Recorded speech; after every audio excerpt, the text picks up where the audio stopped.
Hey everyone, welcome to episode 6 of the MicaSense podcast. I'm Drew Bostian, your host. I'm with Stephen Mangum, my co-host. Stephen, how are things in support land? Pretty good, doing lots of data processing and analysis and just continuing to help our customers every day. Lots of big data sets and just trying to help process them and figure out the problems. And usually it's difficulties with processing software rather than our cameras. So that's good. On the sales side, we've been getting a lot of not really a lot of inquiries about noxious weeds, but it seems like it's an opportunity that could really make our dual camera shine, just in terms of the classification possibilities. So that's what's going on my end. Today we have Mason Lanphear from Vital Agronomics. Mason's based in Yakima, Washington. He's involved in production agriculture side of drone mapping, and I think he's doing a few other things with his business as well. So welcome to the podcast, Mason. Hey guys, thanks for having me on the podcast. So Mason, tell us a little bit about Vital Agronomics. Well, I'll give you a little more background, just my personal background. A few years ago, I started working in the aerial agricultural imaging industry at a tech company in Seattle, and we were doing drone and manned aircraft flyovers of vineyards and hop farms and various other specialty crops throughout Washington, and then also in South America and Chile and Peru during the off seasons in the Pacific Northwest. And after a few years at that company, I really found a bit of a gap between what service providers were offering and the problems that farmers are facing on the ground. And so I really wanted to partner with growers. And so that's what I'm doing at Vital Agronomics. And really, we're not just focused on aerial imagery. Really, it's a data science and predictive analytics company principally. Aerial imagery is a really big part of that, but we're really more comprehensive in that regard. And in my perspective, that you really need to start with data sets that have high temporal resolution. So a lot of environmental sensors, weather data, soil data to drive decision making, and then from there, you can actually augment all those data sets with high spatial resolution data. And that's where I see the value of imagery coming in. Because especially here in Washington, we've got highly variable soils. And so those point measurements that you're getting from a weather station, or maybe it's a ground spectrometer, whatever the data set is, it's limited to that one point in space. And so I think with imagery, we can augment that limitation. So what kind of crops are we talking about here? Currently, right now, I'm working with one pretty large grower, and that's really been kind of our laboratory to develop solutions. And so they've got hops, apples, blueberries, and wine grapes. And wine grapes are a really interesting crop for me because there's already a lot of research been done on remote sensing techniques for irrigation management. And so that's the case study I'm working on with the MicaSense Ultim, and we can go into more detail. We're testing out a leaf area based irrigation model that was developed throughout a 7-year study in the mountains of Israel. And they did the hard work to measure crop evapotranspiration as a function of leaf area. And as I'm sure you guys know, reflectance-based data is a great way to measure leaf area index. And so really what we're developing is the tools to map out the leaf area and then actually develop those irrigation recommendations using that leaf area irrigation model. Okay. So you're using the Ultim for that, and how low are you flying to get that leaf area map? So about 400 feet, and so that's about 5 centimeter ground sampling distance, and we're setting up ground control points so that we can actually get highly accurate georeferenced leaf area measurements. That's one of the challenges I've run into with manned aircraft imagery or satellite imagery, is that it's really hard to get accurate ground truth, because a lot of the times, most of the satellite providers, the position accuracy is like 10 meters approximately. And so, getting that really granular ground truth is a challenge. And so drones are super valuable in that regard, because we can set up a ground control point survey, go collect all our ground truth, fly the drone, and then build that leaf area model. Is the leaf area index the reason the farmer wants that is specifically tied to irrigation? Really, the larger objective is precision irrigation and water conservation. That's really what we're trying to accomplish. Okay. And with a leaf area based model, we can develop an automated irrigation recommendation based on reflectance data, and really doesn't require any sort of manual field measurements. Eventually get to an automated irrigation system altogether.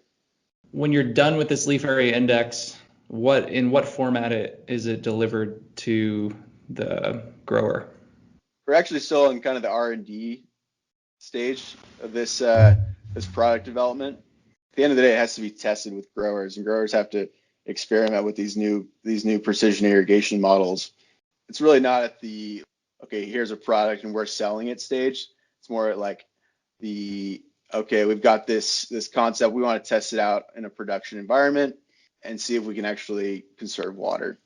Are you turning the map into zones, or how are you taking the leaf area index map and then actually telling it to like put water on the field? That's a great question, because a lot of the times, your irrigation sets are your limiting factor, right? You can't go down to 5 centimeter ground sampling distance with your irrigation sets. Really, that has to be down sampled down to each irrigation set, which tends to be an acre or two, sometimes less, depending on the irrigation design.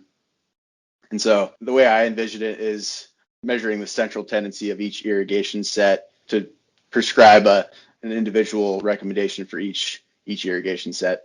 And that's probably tied to your comment about temporal analysis. It's more about temporal analysis than it's about spatial resolution, temporal resolution instead of spatial resolution, because it's more on the timing and it's not necessarily on the granularity. Yeah, exactly. And with the standard ETO and evapotranspiration models, that's the gold standard for irrigation. But the biggest gap in those models is the crop coefficients, because a lot of the times there's the recommendation is that you use an initial, a middle, and a final crop coefficient, but that really doesn't account for all the variability throughout the growing season. And you can get into the minutia of why crops transpire at different rates, but by and large, it's a function of how much leaf area is in the canopy. Because I don't know how familiar you are with crop transpiration, but yeah, the basic idea is just that early in the season you're going to have much lower transpiration. You've got less leaf area for water to evaporate off of, and then later in the season you're going to have a lot more transpirational demand. And wine grapes are unique in that once you get to veraison, which is like when the grapes start to change color, they're actually going to start deficit irrigation, regulated deficit irrigation, to control vegetative growth. And so that's where I see a reflectance-based model as a really valuable tool, so that growers can not only have more precise control over that deficit irrigation, but also have good feedback on what the leaf area is of their crop. So how does this Altum data compare to, and monitoring irrigation or managing irrigation with a leaf area index? How does that compare to just sticking soil moisture sensors in the ground and for each of the irrigation sections and just basing it off of that? Yeah, so that's a very different approach, right? Just irrigating based on the field capacity or the volumetric water content. But the big challenge there is that you don't really know what's an optimal volumetric water content for that crop, right? In my opinion, it's a bit of a limited approach. Not that soil moisture probes don't have value. I think it's a great supplement, but as you're making weekly irrigation changes, you're programming your irrigation sets every week. You need to account for how much vegetative growth has there been that makes sense. over that weekly period, right?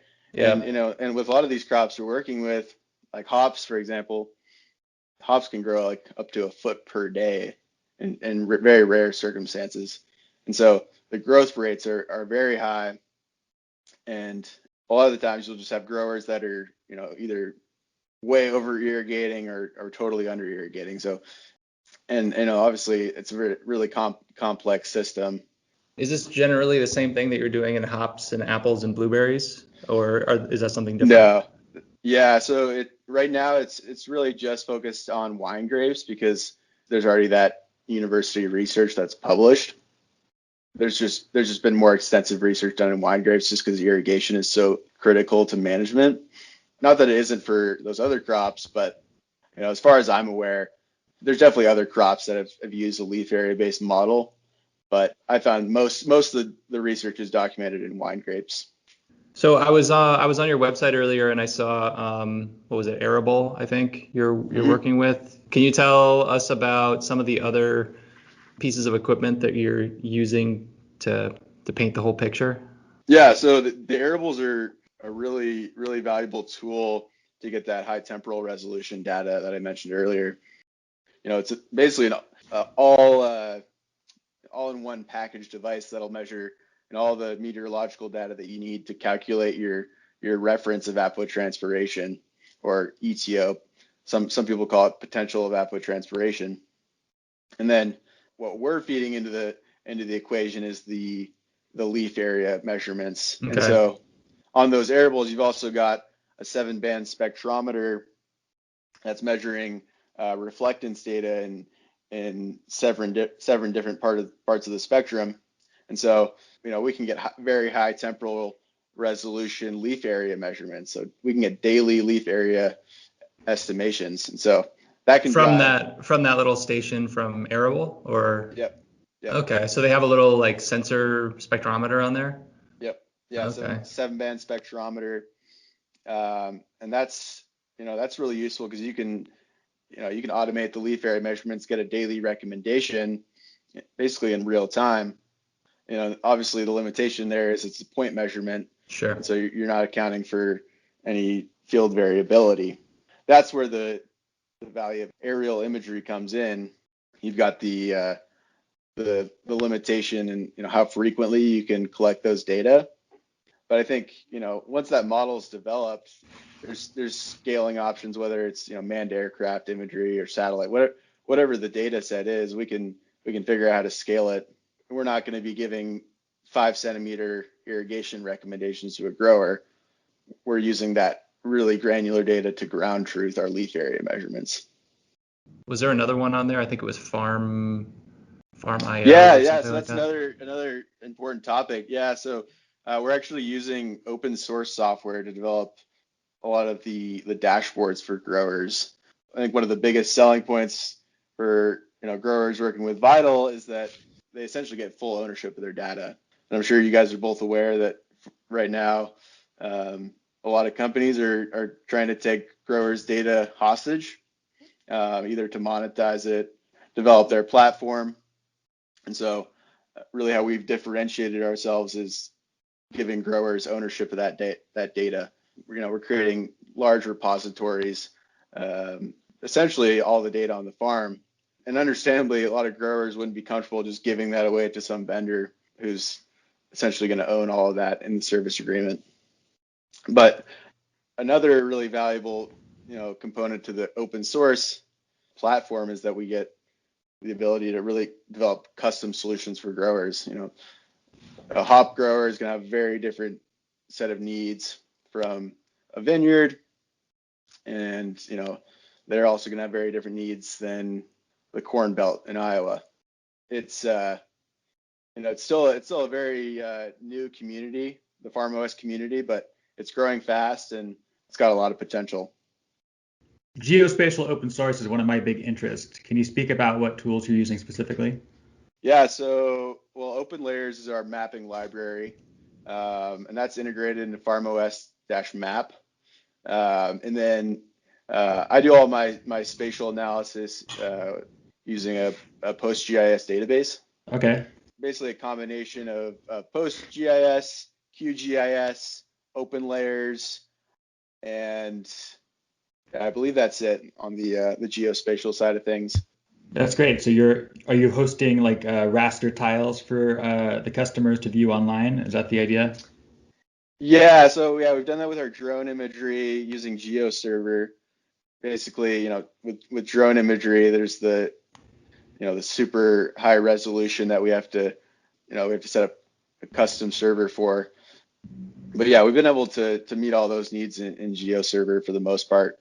I think the overarching message I get from growers about aerial imagery, and I think it's a really important question to answer is, okay, yes, you can tell me where we have problematic areas, but what are the limiting factors? So what do you mean by limiting factors? Like what are the Well, limiting factors? yeah, so is it an irrigation problem? Is it a fertility problem? Is it pests and diseases? And obviously, aerial imagery isn't going to answer all those questions, but I think solutions need to be more specific as to what they're diagnosing rather than, okay, here's a problematic area you've got in your fields, because a lot of times they've got scouts out there on a regular basis and they know about those problem areas. And so that's where we're trying to differentiate with the leaf area irrigation model, and actually give a recommendation based on the imagery. Okay. So it's like what knob can I turn? Right. What's the management decision, right? Right. And I think there's a lot of value in remote sensing in agriculture. I think there's still a lot of questions on growers' minds as to, okay, well, what do I do with this data? What's the sales process like when you're in the Yakima Valley, you go to an apple grower, how Yeah, do you sell them on the idea? right now it's still pretty grassroots and limited to growers that are pretty ambitious and willing to, just growers that are willing to experiment and test out new technologies and see how it could fit into their operation. Really, where we're at right now is more of a product development stage rather than a rapid growth sales stage. But obviously there's other sales routes that we're considering at the moment. Obviously, Yeah, I guess I mean, you mentioned the limiting factor before. I just wondered if there was something that like you go to an apple grower and you say, hey, we can do X and Y for you. Or it sounds like the vineyard thing, that's what you're pursuing, right? Is, hey, we Yep. can optimize your irrigation Yep. schedule. Yeah, that's really the value proposition. Conserving water is not only ecologically important, but there's a full set of benefits that come with that. Even for growers that are lucky to be on irrigation rights, there's lower energy costs for pumping. There's less wear and tear on your irrigation systems, which are very capital intensive. And then this is more of a question mark, but potentially some fruit quality benefits associated with more precise irrigation management. What do you think of some of those ground-based rover systems? I know actually a guy who used to do a lot of flights for us. He's working for that company in California called Burrow. Are you looking at any like ground rover type systems? I'm not currently, but I think there's going to be a big push towards automation wherever possible, especially in Washington. We just had the recent Supreme Court ruling determining that agricultural workers will get overtime pay. And so with the labor shortage, that's really just going to incentivize a lot of automation wherever possible, whether that's scouting for pests and diseases, automating irrigation. No, I haven't done any serious research on ground-based data collection. What's we haven't really talked specifically about the company itself, Vital Agronomics. So is it are you running the show right now, or are there other people involved at the company, or like what's sort of Yeah, so the I'm vision? essentially running the show right now, and I've partnered with some developers in the open source community. But right now, yeah, we're still pretty small scale. But that large farm I'm working with, they're providing the laboratory for us to develop all these solutions.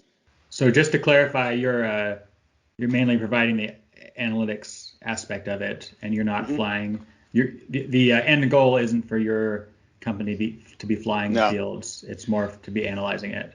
yeah, I mean, I've done a lot of, well, I wouldn't say a lot, but I've done about 3 years of flying drones in the field, and from my experience, that's not something I want to be doing as a company.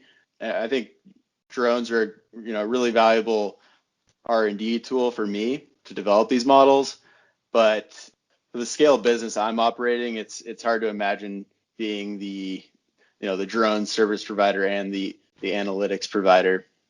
Yeah, you probably do need to have like a third party either doing the flights, or I mean maybe once this beyond visible line of sight becomes more common, and you can set up a fixed wing drone to just take off and fly for a couple hours and capture data Right. without supervision. That would change things quite a bit. I mean, we're also working with some companies that are looking, they're doing the drone in the box model where you just have like this station on the side of the field, and the drone's deployed, captures the data, returns, and like there's no touch time. But Hmm. again, it's all sort of limited by regulation. Yeah. Well, and one thing I looked at was, I got like a FAA waiver to fly at 750 AGL, just cover more ground per hour. But then you have to have another drone pilot on site, and so yeah, I'm sure, yeah, the industry will figure it out. So when you get the waiver for 750 feet, they say you have to have two pilots on site. I'm not Yeah, really so you have to familiar have with that. a visual observer and then a remote pilot in command. How Yeah, how and you difficult have was it to get that waiver? it was pretty extensive. Okay. And then there's other operating requirements associated with that. You have to put out a notice to airmen, and it's not as simple as just going and flying at 400 feet AGL. You got to take a lot more precautions. Technically, you're supposed to put some strobe lights on your drone. I'm not sure how a strobe light's going to really increase visibility during the daytime, but Yeah. that was one of the requirements. But yeah, I mean, just since you're pretty close to that manned aircraft threshold, there's just a lot more precautions that you have to take. Is the Okay. waiver just for the farm you've been working on, or is that for So anywhere? it's for a set geographic radius. So Okay. based on, I think it's like a 10-mile radius from a set of coordinates. That's pretty Um, good. yeah, so I can cover like most of Yakima County within that waiver. So do you have to pay money for that waiver, or was it just a bunch of No, forms it's to fill out? just a lot of communicating with the FAA. Probably the size of the drone would be the limiting factor there, and just being able to keep an eye Yeah. on it as it gets Yeah, smaller so and that smaller. waiver was still visual line of sight, so it's Yeah. not. We still have to be able to be able to see it, but at 750 feet, we can cover a field pretty quickly, relatively quickly. Yeah. Maybe you should just put some like signs on it or something so that you can see it longer. Yeah, Flags, balloons. yeah, we'll Advertisements, see. maybe. Yeah, yeah. Advertisements. You could Yeah, be like another source of revenue. the marketing strategy. Yeah. So what kind of drone are you using? So I've got a couple DJI Inspire 2s. That was our initial purchase because they're pretty low cost, but Yeah. for future purchases, we'll probably go with something more local and higher end, just because I mean this past season we had a battery just lose voltage mid-flight and we totaled our Altum, so Oh, I think it's geez. it's worth investing in something more reliable. It's a company that's got more local support. Do you have payload insurance? Oh yeah, of course. Yeah, Yeah. let that be a lesson to all of our listeners. Yeah, Get definitely get get your payload insurance. insurance in place. It pays off. Are you planning on, I mean, would a fixed wing solve any issues for you or? Not at this stage of development, but yeah, I mean, if we, something like the Wingtra one, that could be a great option as an alternative to like fixed wing aircraft. Because I know that they do cover quite a bit more acreage per Yeah. hour. Yeah, I mean, especially if you could utilize that 750-foot waiver, Yep. you got like an hour flight time out of that drone. Yeah, that's definitely a potentially viable option. And like I said, we don't need 5 centimeter ground sampling distance. We really just need high enough resolution so that we can reasonably remove the interrow space, between the vines. That's a problem with satellite imagery is that You if you can't got get that. yeah you can't remove that noise, and if you got weeds or soil background noise, it's pretty much impossible to remove that background noise. So with high resolution imagery, super super useful for non-continuous canopies like vineyards or hops or any crop, any like tree fruit crops. When you're flying at 750 feet, is there some limitation on whose fields you can capture data on, or is that kind of fair game? I mean, because I guess I'm Yeah. envisioning you fly 750 feet, you've got this 10-mile radius, just fly a ton of people's fields, capture a ton of data, and then approach those people with data on their farms. Yeah. I mean, like the Red Mountain AVA out in Benton City is, you could probably fly that whole AVA within visual line of sight. Maybe you'd have to move around once or twice, but yeah, I mean, you could cover that whole AVA, probably with a fixed wing drone in one day if you're flying at 750 feet. So it's definitely a potential option. Just something we'll have to prove out in the future. If you could Could prove to get be useful. beyond visual line of sight plus 750 feet AGL, then I think that would be a game changer. Yeah. Yeah, because it's kind of like then you're sort of hitting that middle ground between manned aircraft and drone data, and you're able to cover a lot of ground, but you're also able to like control when it's captured, what types of sensors you're using. Yeah, I want to imagine it's not cheap to operate manned aircraft either. Right. Well, yeah, deploying it, like you're basically involving another person, at least one other person, and an aircraft, and Right. all the complications that are involved in that. Do you guys sell to manned aircraft providers? Do any of your customers? Once in a while, we'll get those people reaching out to us, and so I think probably around the world, maybe we've got like six.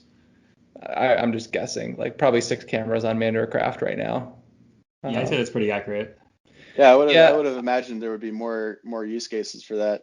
well, I don't think there's a real easy way to integrate it and mount it right now, but there's this company that reached out to us, I think out of Australia, that made like this little pod for the Altum to attach to a Cessna, and it kind of streamlines the process and simplifies the integration. So I'll have to look into where we're at on that.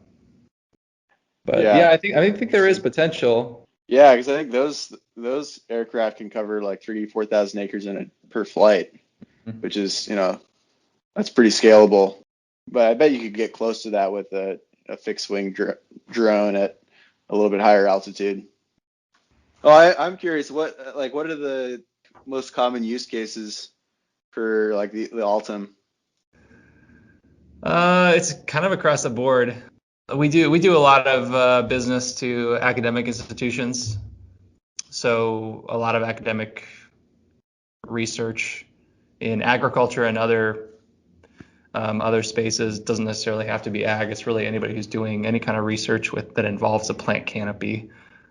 We also sell a lot to government entities like USDA, USGS, that sort of thing, Hmm. and they're doing probably research as well, or conservation and work, analyzing environmental situations. Yeah, I mean, like the production ag side of things, I think it's like just, geez, it's probably like 10-15% of our end users. So it's small, but Oh, it's been really? growing. Yeah, it's been growing. And it's really reliant on like what you were talking about before, where people need to build tools that more closely tie it to management practices. And so Right. I think that's finally starting to happen. And so we're starting to see more adoption, which is good. Yeah. So Mason, thanks for coming on. We appreciate just hearing a little bit more about Vital Agronomics. Maybe before you go, do you have any particular book recommendation for our audience? Do you have a favorite novel or nonfiction or maybe like technical how-to guides to share? It doesn't have to be drone related. I actually really like the Martian. It's a good book. Oh, I actually just finished that. It was good. Made me want to go to Mars. Yeah. Well, yeah, and there's the latest Perseverance deployment, right? Yeah. Yeah, Saw a it's been bunch of photos from there. fun to track. They actually have a little helicopter style drone on that mission. Oh, right, yeah. Kind of blows my mind that it can fly in that atmosphere. Yeah, cool. Well, yeah, I appreciate you guys having me on the podcast. This was an interesting call for sure. Yeah, thanks so much, Mason, for coming on board. Yeah, thanks Thanks Steven. Mason. All right, take care, guys. Thanks You a lot. too. Bye.